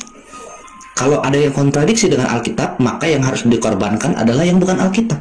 bukan Alkitabnya, karena nggak ada yang setara dengan Alkitab. Begitu. Silakan. Oke, baik. Soalan kedua saya, siapakah Melkisedek dan di mana asal usulnya? Melkisedek itu adalah saudaranya Pak Erben. Nah, Melkisedek si Tuhan. Melkisedek itu adalah sosok seorang imam besar yang hidup di zaman Abraham. Situ ya, tidak diketahui siapa ayahnya, siapa ibunya, tidak diketahui kapan lahir dan kapan dia mati. Tetapi itu semua menjadi tipologi bagi Kristus Yesus sebagai Mesias. Iya. Jadi singkatnya gini, Melkisedek itu adalah teofaninya Kristus sebelum inkarnasi. Dia dikatakan tidak berbapa, tidak beribu, tidak bersilsilah, asal usulnya tidak diketahui karena memang dia adalah teofani atau Kristofani, penampakan Yesus sebelum inkarnasi. Makanya dia disebut sebagai Raja Kebenaran. Kenapa dalam Mazmur dikatakan bahwa engkaulah imam selama-lamanya menurut peraturan Melkisedek? Karena Melkisedek itu adalah imam yang memberkati Abraham, sekaligus menjadi tipologi keimamatan Yesus Kristus yang adalah imam selama-lamanya. Itu yang pertama. Yang kedua, kalau kita melihat penemuan naskah Qumran di gua ke-11 mengenai Melkisedek, dalam pemahaman orang Yahudi kuno, ya, Melkisedek ini merupakan orang yang memang identitasnya tidak diketahui, tetapi Melkisedek ini juga disebut sebagai Yahweh. Melkisedek itu disebut sebagai Hashem. Melkisedek itu disebut sebagai Yahweh. Kalau kita lihat di dalam Targum Neofiti, Sang Memra atau Dafar atau firman Allah itu juga disebut sebagai Yahweh. Yohanes 1 ayat 1, firman itu adalah Allah. Dan Yesus itu yang adalah firman ayat 14 telah menjadi manusia. Artinya firman menjadi manusia. Jadi ya firman itu yang menampakkan diri, yang disebut sebagai Yahweh itu, dan dikonfirmasi di perjanjian baru bahwa firman itu telah menjadi manusia dan itu adalah Kristus. Jadi tidak bisa tidak, Melkisedek itu adalah teofaninya Kristus di masa perjanjian lama. Gitu. Teofani itu penampakan ya, Theos dan Panero, ya penampakan Allah gitu. Atau Kristofani, penampakan Kristus, Kristus dan Panero. Gitu kira-kira. Oh, oke. Itu saja soalan daripada saya. Shalom, selamat malam. Shalom, selamat malam. Oke. Terima kasih. Oke, yang lain silakan. Untuk Pak Erben. Yuk. Pak Erben udah ngantuk ya suaranya ya? Biasa. Oke, Kak Elia dan Pak Erben, terima kasih buat penjelasannya. Kak Elia dapat salam dari Kak Yosi sama Kak Cia ya. Oh ya? Ya udah. Terima kasih, God bless you. Kenapa emang, di mana mereka emang lagi bareng? Oh di ministry. Iya. Oh ya udah nggak apa-apa dulu. Oke. Ya lanjut. Ya. Halo malam semuanya. Halo. Salam bro, selamat malam. Pak Pane ya? Bapak Kristen atau Muslim Pak? Halo Pak Pane? Pane?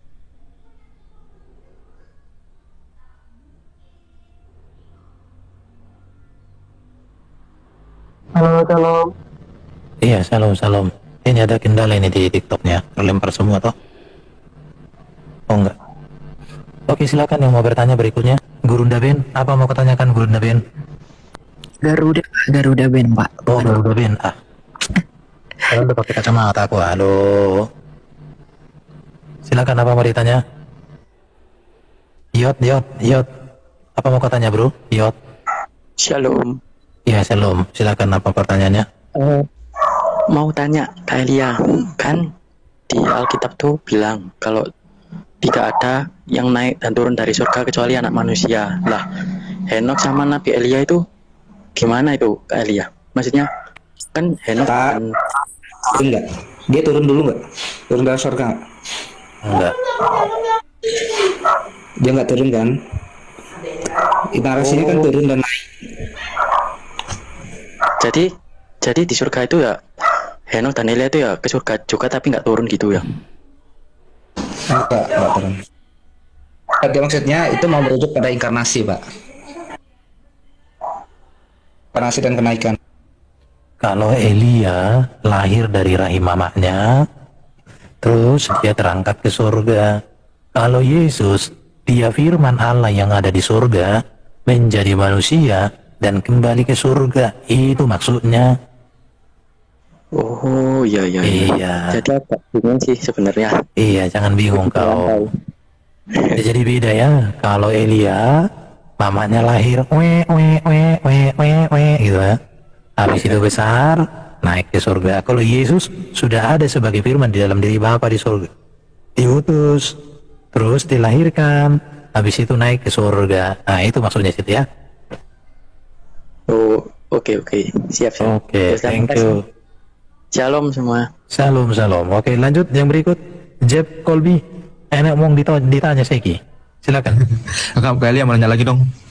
Kan katanya aku terima kurumnya Kak Aldo ya, Romo Aldo, dia itu dan konten dia juga banyak tentang mengenai nama Allah itu sebenarnya bukanlah nama bahasa.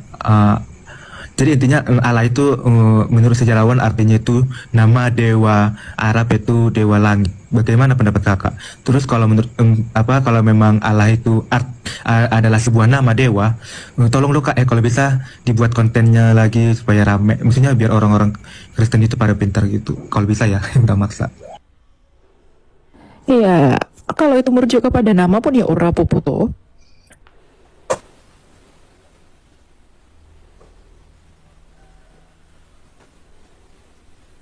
Ayo teman-teman, sorry ini terlempar semua ini. Ini ada batu-batu dia. Kedengaran nggak batunya sama kalian? Naik lagi. Terungkat. Oh, kalau batuk-batuk bisa kena juga ya Kak Herbert? TikToknya batu lagi sakit gigi. Iya. Aduh. Iya, ini lagi sakit gigi TikToknya ini. Hati-hati Pak. Ini suara saya ada nggak? Ada. Ada ya, ada. Oke.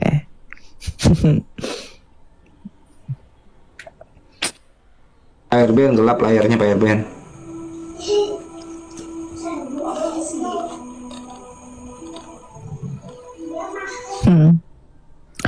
Oke. Yang tadi tanya apa tadi dia ya? Masalah apa itu ya? Oh, mengenai apa tadi? Lupa saya. Allah itu loh yang dia nama dewa siapa? Nama dewa siapa?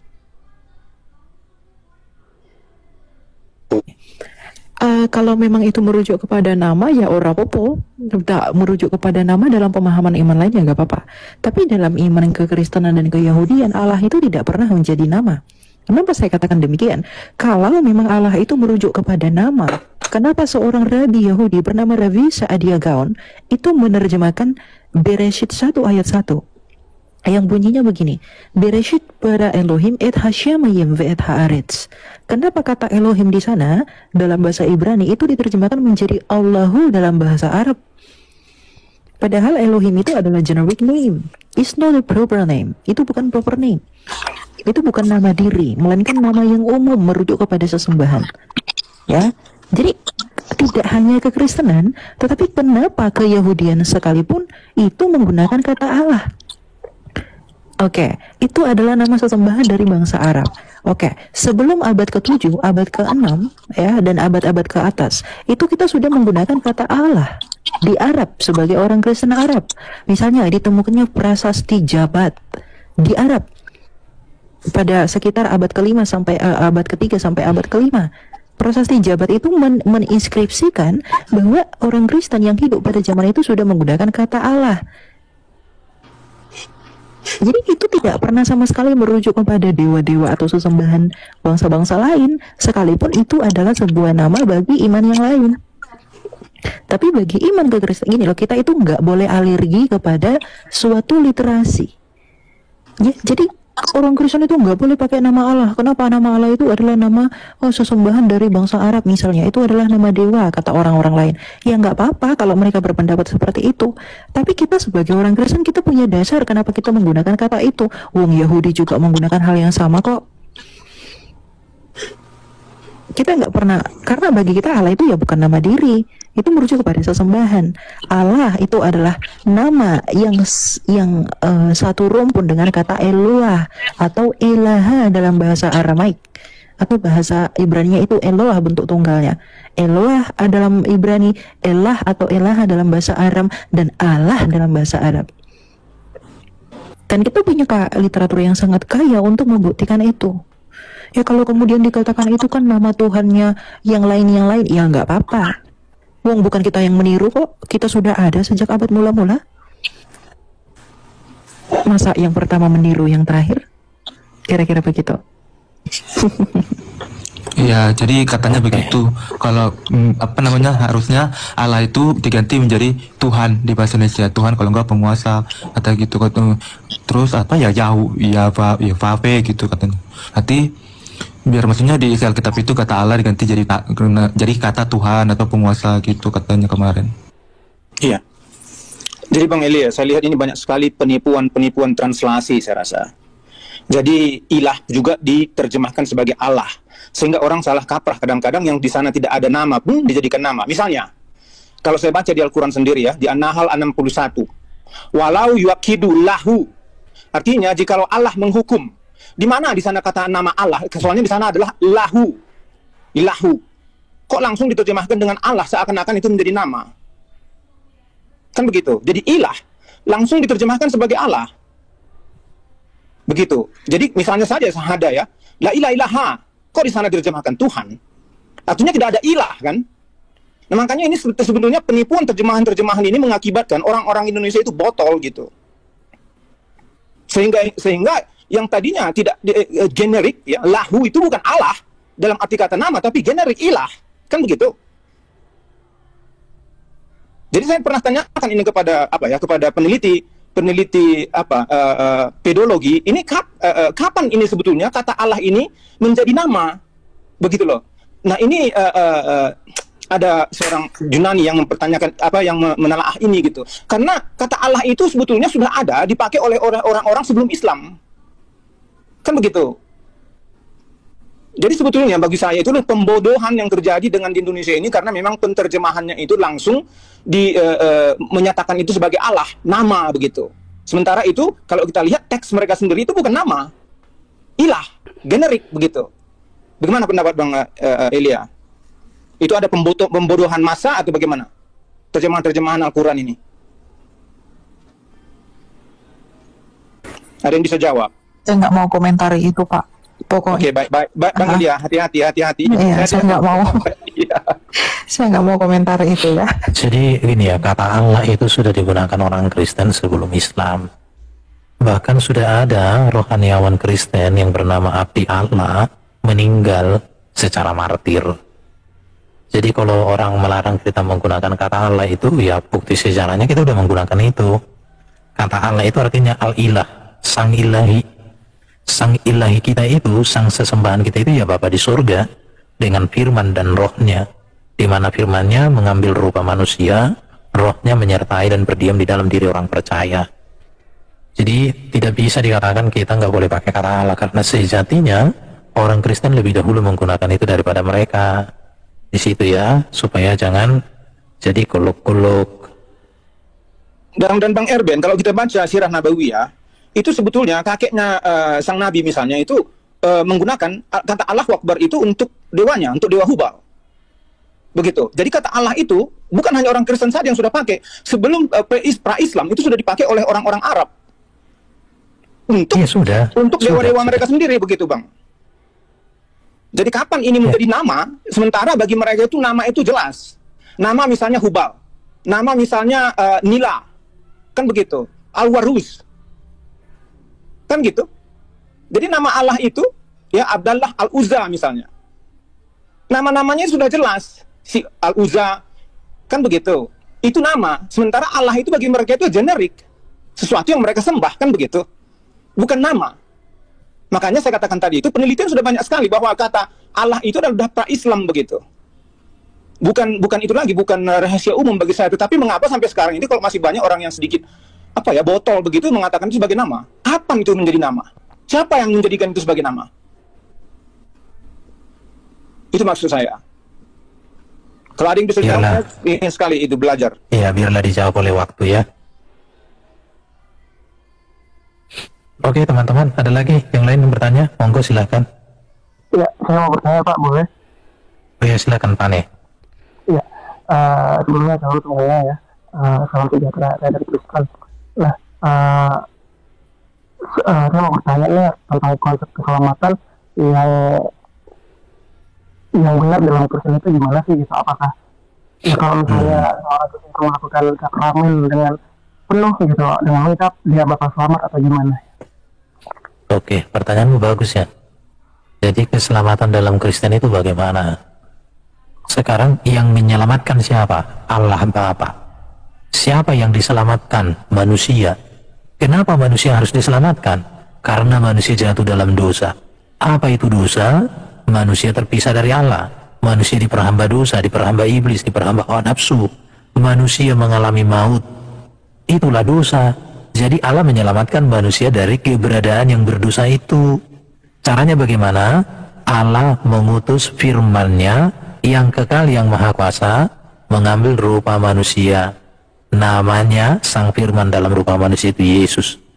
Jadi Yesuslah yang mampu menyelesaikan hakikat berdosa itu. Manusia karena dosa terpisah dari Allah, Yesus datang menjadi pendamai kita dengan Allah. Manusia diperhamba dosa, diperhamba iblis. Manusia mengalami kerusakan hakikatnya, kerusakan jasmaninya semuanya. Di dalam Yesuslah semua dibaharui. Manusia tunduk kepada maut, kematian. Yesus datang memberikan hidup yang kekal. Jadi kepastian keselamatan itu ada di dalam pribadi Kristus. Karena dia datang menebus manusia, dia datang memerdekakan manusia, dia datang menjaminkan kemenangan bagi manusia, dan dia datang juga menjaminkan surga buat manusia. Begitulah keselamatan dalam Kristen. Oke? Oke, baik Pak. Jadi ya Pak, berarti orang-orang yang misalnya meninggal ya sebelum kedatangan Yesus itu, berarti mereka juga ditarik gitu, diselamatkan. Bisa dibilang orang yang sebelum Yesus datang lahir ke dunia ini, maka keselamatan mereka menanti-nantikan Yesus. Dan mereka sudah dibangkitkan oleh Yesus masuk Firdaus dalam Matius 27 ayat 51-53. Di mana dikatakan orang-orang saleh dalam perjanjian lama yang menantikan Kristus dibangkitkan oleh Yesus. Di situ ya. Tetapi mereka setelah Yesus datang, maka keselamatan mereka adalah menantikan kedatangan, menerima kedatangan Sang Mesias yang pertama dan menantikan kedatangannya kali yang kedua sebagai Raja dan Hakim yang adil. Oke Pak. Boleh nanya lagi? Oke, silakan. Ya Pak. Kan ya ini sepengetahuan saya Pak ya, ada dua kanon gitu yang mungkin yang umum dipakai orang Kristen untuk PL sendiri gitu. Ada kanon Ibrani dan Septuaginta. Yang paling bisa kita percaya itu yang mana Pak? Dua-duanya. Iya. Oke Pak, jadi ini mungkin pertanyaannya agak sensitif ya Pak. Mohon maaf, saya tidak bermaksud untuk provokasi atau gimana. Akhir-akhir ini ya, itu kita sering lah lewat FYP saya tentang perdebatan Protestan, Katolik gitu ya. Nah, apalagi masalah dari jumlah Alkitab gitu. Nah, gimana sih tanggapan kita sebagai seorang Kristen gitu, tanpa melihat Kristen apapun gitu, untuk menyikapi perbedaan ini gitu. Bahkan ada ya menganggap kita ini adalah heretik gitu, bidat gitu. Gimana tanggapan kita Pak? Ya kalau memang bidat ya bidat. Ya gereja yang benar itu kan Tritunggal yang sudah terwariskan sejak dari sononya. Iya. Tidak ada ajaran Kristen sejak semula yang mengatakan Yesus Allah Bapa. Tapi ajaran gereja itu konsisten, Yesus anak Allah, Yesus firman Allah, Yesus hamba Allah, Yesus utusan Allah, semua ada data-data itu. Tapi tidak pernah mengatakan Yesus Allah Bapa itu sendiri, nggak ada. Oh ya berarti, berarti yang di luar Tritunggal adalah itulah untuk istilah dipakai. Bukan begitu Pak. Gini maksudnya. Penjelasan Pak Herman tadi itu adalah ungkapan persatuan di dalam Kristus yang beriman kepada Allah di dalam Allah Tritunggal. Ya, jadi Allah Tritunggal itu adalah doktrin yang utama dan terutama mengenai siapakah kita yang sesungguhnya dalam hal iman kita. Kalau ada orang mengaku Kristen tapi menolak eksistensi Allah Tritunggal, menolak Allah Tritunggal, artinya dia sedang mengakui Allah yang lain. Atau dia mengakui Yesus yang lain. Karena Yesus datang dari Bapa.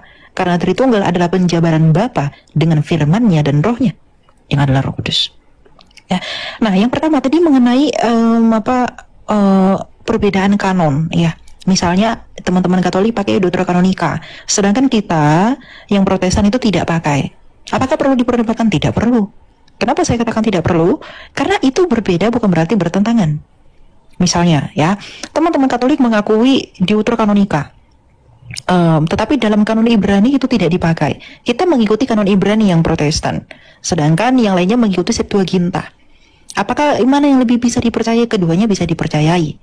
Meskipun memang naskah Masorah yang menjadi perjanjian lama kita saat ini itu lebih datang belakangan daripada Septuaginta yang memang sudah rampung di zaman Yesus. Jadi Septuaginta pun kita pakai, naskah Masorah pun kita pakai, karena ada nubuatan yang bersifat semitik itu tidak bisa diwakilkan oleh Septuaginta. Ada juga sebaliknya. Ya, jadi keduanya itu sama-sama kita pakai untuk mengetahui siapa Yesus yang sebenarnya dan sesungguhnya. Masalah perbedaan Deuterokanonika Protestan tidak memakai itu, kemudian Katolik memakai itu, kemudian keduanya saling berdebat, kemudian saling menyesatkan dan membidatkan. Ingat, kita satu di dalam Kristus. Kita mengimani Allah yang sama kok. Kita mengimani Yesus yang satu kok. Kita dipersatukan dalam satu metode kok, yaitu baptisan. Kita dipersatukan di dalam sakramen kok. Gitu loh. Jadi ngapain berdebat masalah yang seperti itu? Apakah teman-teman Katolik dengan Deuterokanonika mereka dan saya yang Protestan tanpa Deuterokanonika, kita berdua memiliki Yesus yang berbeda? Tidak. Kita tak percaya kepada Yesus yang sama dan satu yang mati 2000 tahun lalu dan bangkit. Kita tetap sama-sama meyakini ada Yesus 2000 tahun lalu, seorang tokoh historis yang memang luar biasa sebagai firman Allah yang datang menjadi manusia. Kita sama-sama yakini itu. Kita sama-sama meyakini pribadi Yesus yang tanpa dosa. Kalau kesimpulan atau konklusinya aja sama mengenai pokok keselamatan itu, yaitu Kristus itu sendiri, lantas kenapa hal-hal kecil kita harus perdebatkan? Ya, saya setuju untuk Kailia ya. Nah, kalau Bapak seorang Protestan, jadilah seorang Protestan yang baik. Jangan memperdebatkan hal-hal yang kecil. Ya, begitu juga sebaliknya. Karena bagaimanapun tujuan kita itu adalah to make a unity, untuk membuat persatuan dan kesatuan. Kesatuan di dalam iman, kesatuan di dalam Kristus, kesatuan di dalam Tuhan kita, meskipun berbeda-beda caranya. Protestan, Katolik, Ortodoks itu dinamika, itu bunga rampai dalam kekristenan. Itu keindahan kekristenan. Jadi nggak perlulah yang Katolik saling menyerang Protestan. Ada itu orang Katolik, saya nggak perlu kasih tahu siapa namanya ya. Dia ngomong kalau yang di surga itu hanya orang Katolik, Protestan itu nggak ada di surga. Saya miris kan. Prihatin saya. Jujur sih Kak, kayak itu yang saya lihat kayak Iya, pokoknya nggak usah diperpanjang Pak. Pokoknya orang-orang yang seperti itu dihindari aja. Itu toksik namanya. Ada kemudian orang Protestan mengatakan, oh Katolik itu sesat. Kenapa? Pausnya Katolik itu antikristus. Enggak boleh begitu juga. Memang kita nggak boleh menyalahkan karena itu oknum-oknum tertentu yang terlalu semangat dalam beriman tetapi mengesampingkan etika dan adab mereka, mengaku membela Tuhan tapi perbuatan seperti setan. Nggak boleh begitu, ya. Jadi Oke, sudah. Jauhi orang. Ada lagi Pane pertanyaanmu? Ya, ada pertanyaan terakhir Pak. Ya, apa sih pandangan untuk, karena saya lihat baik Ortodoks sama Katolik juga memiliki pandangan berbeda terhadap Yohanes Pembaptis itu. Kalau kita sendiri, itu pandangannya bagaimana Pak? Memandang apakah dia seorang nabi atau sebatas ya udah Yohanes Pembaptis aja gitu? Ya Nabi Yohanes lah, nabi besar yang penutup perjanjian lama, pembuka perjanjian baru, yang mempersiapkan jalan bagi datangnya Sang Mesias. Bahkan Nabi Yohanes dihargai, dihormati. Oke, berarti memang dia nabi kok di dalam Alkitab. Iya Pak. Berarti maksudnya kira lebih ke Ortodoks sama teologinya. Ya udah Pak, terima kasih Pak ya. Oke. Ya, diturunkan aja Pak. Oke, silakan yang mau bertanya berikutnya. Siapa sekarang? Sini si Jeff udah selesai Jeff. Udah, boleh. Udah. Oke, ini saya naikkan Aritonang. Silakan Aritonang, hari terang. Biar gelap kau tetap terang. Shalom, selamat malam. Shalom, selamat malam. Ada pertanyaanku, Pak. Seperti ini, hampir sama dengan pertanyaan abang yang tadi tentang konsep keselamatan gitu kan. Tadi dari penjelasan Pak Erben gitu, kayak keselamatan itu kan hanya berada pada Yesus gitu ya. Jadi kalau misalkan gini, hal apa yang harus kita lakukan supaya kita diselamatkan gitu? Apakah hanya kita dengan percaya bahwa Yesus itu sang juru selamat, lantas kita sudah selamat? Atau ada hal-hal yang perlu kita lakukan, misalkan, atau harus memikul salib yang dibilang gitu kan, iman tanpa perbuatan adalah mati gitu kan. Maksudnya konsep apanya yang harus kita lakukan supaya kita memang benar-benar terselamatkan gitu? Percaya dan menjadikan Yesus sebagai Tuhan dan Juru Selamatmu, kamu pasti selamat. Apakah dengan percaya saja sudah cukup? Berarti kamu tidak mengerti arti kata percaya dan kata Tuhan dan itu yang saya dan Juru Selamat. Makanya kau diam dulu, saya jelaskan. Percaya pisteo, artinya di sana ada ketaatan, ada kesetiaan, ada kesungguh-sungguhan. Tuhan artinya penguasa. Yesus yang berkuasa di hatimu, di hidupmu, di pikiranmu, di pekerjaanmu, di keluargamu, di dompetmu, di emosimu. Itu arti Tuhan penguasa. Juru selamat artinya dialah yang membimbing dan menuntun kau kepada kerajaan surga. Kalau kau sudah melakukan itu, pasti kau selamat. Udah dipahami arti kata percaya, Tuhan dan Juru Selamat itu? Oke, lantas bagaimana dengan orang yang tidak selamat gitu? Ya kalau orang tidak selamat urusan dia lah, masuk neraka. Namanya juga udah nggak selamat. Nah, pertanyaan selanjutnya kayak, apakah di Kristen itu kita, misalkan orang yang tidak selamat masuk neraka, di neraka itu kita disiksa sama iblis atau bagaimana? Jangan bilang kita, aku nggak ikut. Bukan kita. Ya aku gitu aja lah, jangan bilang kita, aku nggak ikut ke neraka, kau aja. Jangan bilang kita, amit saya kita ke neraka, kau aja lah. Oke, sudah bro Aritonang. Iya, jadi kalau orang sudah di neraka, tidak ada lagi peluang untuk masuk surga. Goodbye. Kau rasa nolah di situ, gitu ya. Sekali neraka terus. Sekali surga terus, begitu. Jadi nggak boleh kamu masuk neraka, kemudian nanti orang Hindu, orang Buddha kamu jadikan tumbalmu, nggak boleh. Nggak bisa. Iya, bisa. Gitu. Iya, masa orang lain jadi tumbal. Jadi keselamatan kita untuk masuk surga itu ada di dalam iman dan percaya kita kepada Kristus Yesus. Perbuatan baik kita itu rasa syukur, buah dari percaya kita. Itulah perbuatan baik.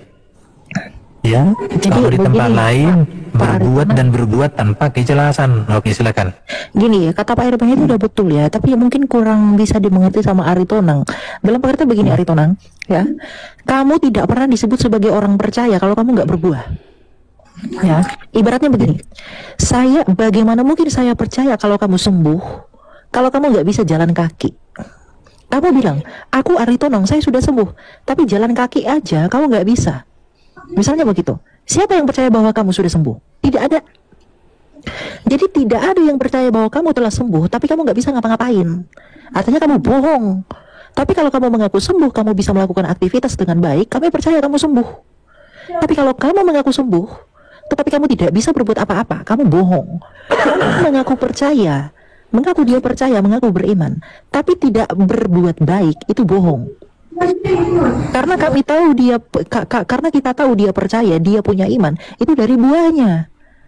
Kita tahu bahwa dia itu beriman dari buahnya, karena perbuatan baik itu adalah tanda orang percaya, tanda yang menyertai bahwa dia dipenuhi Roh Kudus yang berbuah-buah roh.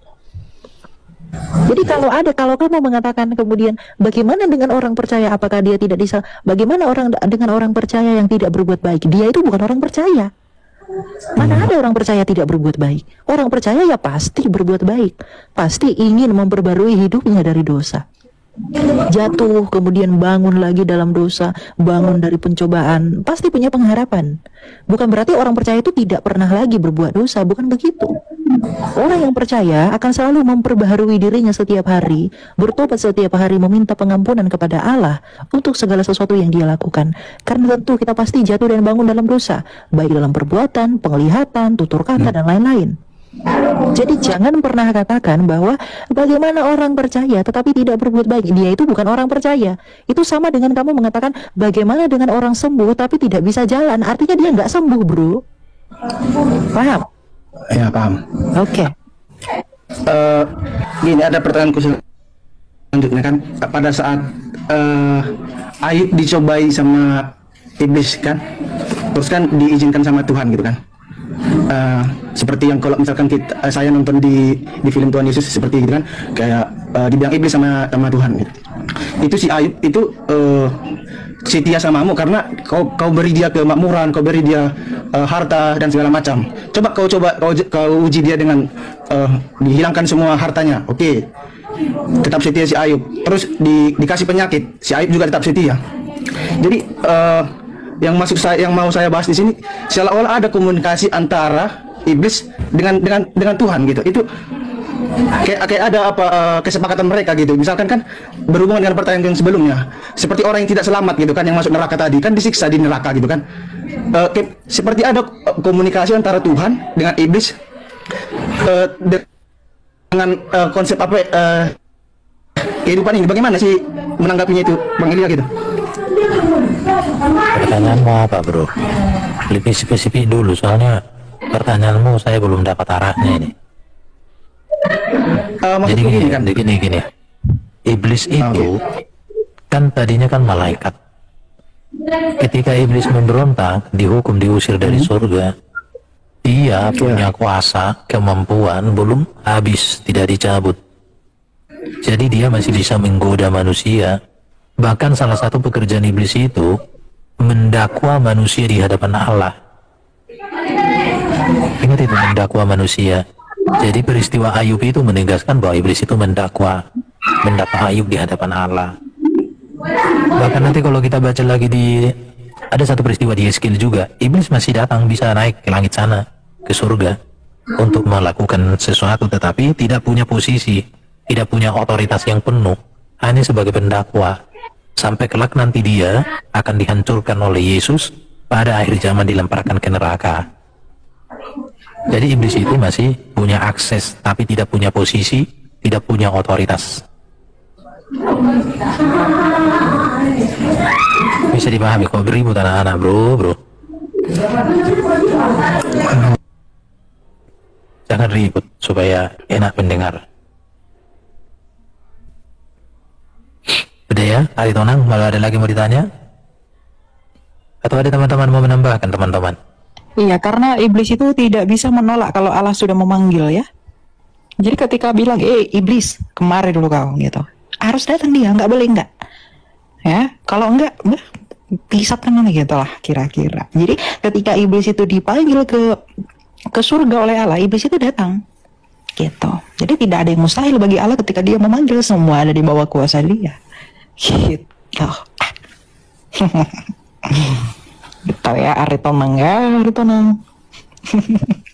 Terima kasih. Terima kasih. Ini ada perang naga ini tuh. Perang naga mana ya?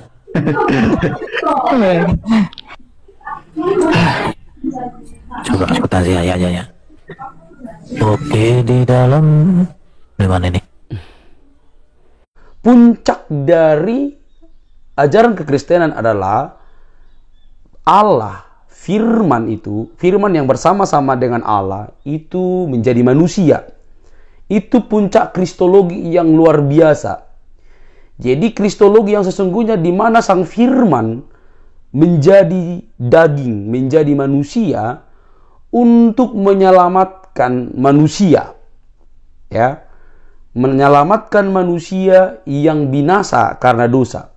Jadi jangan teman-teman pelintir lagi ya. Nah, dia diam di antara kita. Dalam Yohanes 1 dikatakan dengan jelas, ia datang ke dunia. Firman itu menjadi manusia dan diam di antara kita, dan kita telah melihat kemuliaannya, kemuliaan anak itu, Yesus itu, yaitu kemuliaan yang diberikan kepadanya sebagai anak tunggal Bapa penuh kasih, karunia, dan kebenaran. Jadi ketika Yesus datang ke dunia, ia disebut anak Bapa, bukan berarti dia punya ibu, atau seperti tuduhan-tuduhan teman-teman. Tapi itu wujud kedekatan bahwa firman dan Bapa itu sehakikat disebut Allah, tapi firman itu menjadi manusia. Kenapa menjadi manusia? Itu urusannya karena kamu dan saya berdosa. Supaya kamu dan saya selamat. Dia harus menjadi manusia seperti kita untuk mengambil alih seluruh hidup kita yang sudah rusak, menggantikannya supaya kita diselamatkan. Itulah puncak dari kasih Allah bagi umat manusia. Itulah doktrin kekristenan yang tidak kamu pahami, tapi selama ini kamu selewengkan, tafsirkan sembarangan. Dan semoga hatimu terbuka dan lebih bertanggung jawab terhadap ajaranmu. Kalau kamu tidak yakin, ya udah, tinggal berpikir saja. Tetapi dalam kekristenan, keselamatan itu mutlak dari Yesus Kristus, tidak ada yang lain. Dia datang dari surga untuk manusia supaya diselamatkan. Jadi jangan kepanasan, silahkan berpikir dengan waras sambil minum air putih supaya teman-teman tidak kepanasan dan tidak main tuduh dan tidak main klaim, tapi semakin sadar dan semakin pintar berwawasan untuk meyakini sesuatu. Sampai di sini teman-teman video saya. Jangan lupa tekan tombol subscribe, like, komen, dan share. Sampai ketemu di video selanjutnya. Bye-bye.